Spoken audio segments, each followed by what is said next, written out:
By sending a couple of letters to somebody, it reminds them that they aren't alone and they aren't going through everything by themselves. I'm Elle and I'm the founder of the Rainbow Cards Project, a charity that supports LGBTQ people whose families have stopped sending them cards since they've come out.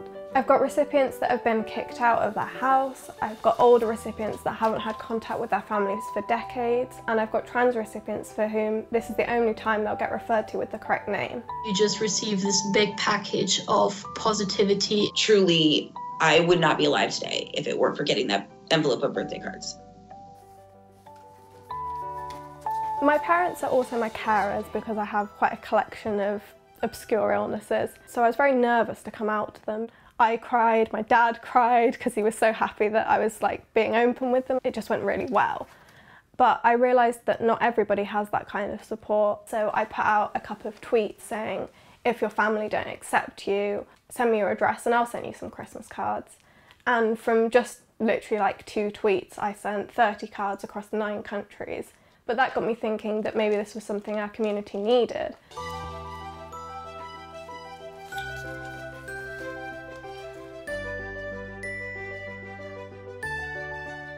Even if you don't have support from those closest to you, there is a wider world out there that will support you.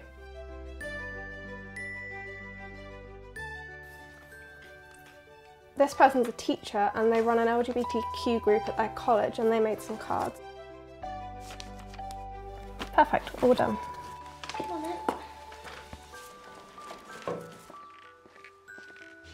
This project has changed my life. It gives me something to wake up for every day. It gives me a sense of purpose that before I was really struggling for. I've been ill for almost 5 years now and I've spent the majority of that time completely bedridden. Obviously I've never been to a Pride event, I've never been able to go to a gay club, so I found a sort of online community which helped a lot. It showed what a different, small, simple acts of kindness could make. Hi, I've got a parcel.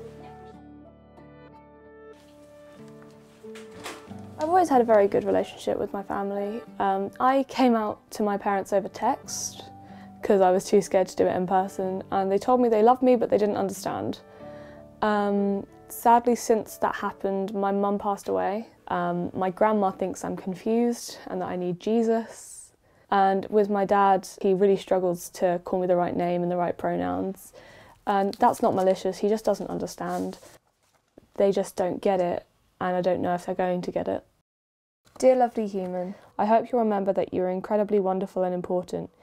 Even though there may be challenges, please know that the LGBTQ community is always ready to support you. Oh wow, this one's from South Africa. Dear Eli, I heard you like the colour yellow, so I had to include one of our awesome sunsets. I know we will be thinking of you and wishing the best for your festive season in the new year. Love, Paul. Just to know that his messages come all the way from the other side of the planet.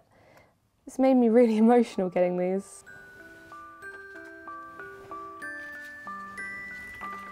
It gave me a sense of belonging, a sense of community, and the knowledge that I'm loved. It means so much.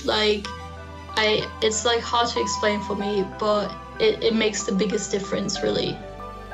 It sounds funny, but I hope there'll be a world where my project isn't necessary anymore. I hope that no one will be outcast by their family and that people will have found family as a bonus, not a necessity. And I hope that people won't just have rights, they'll have acceptance, and it won't just be a case of accepting people but embracing people.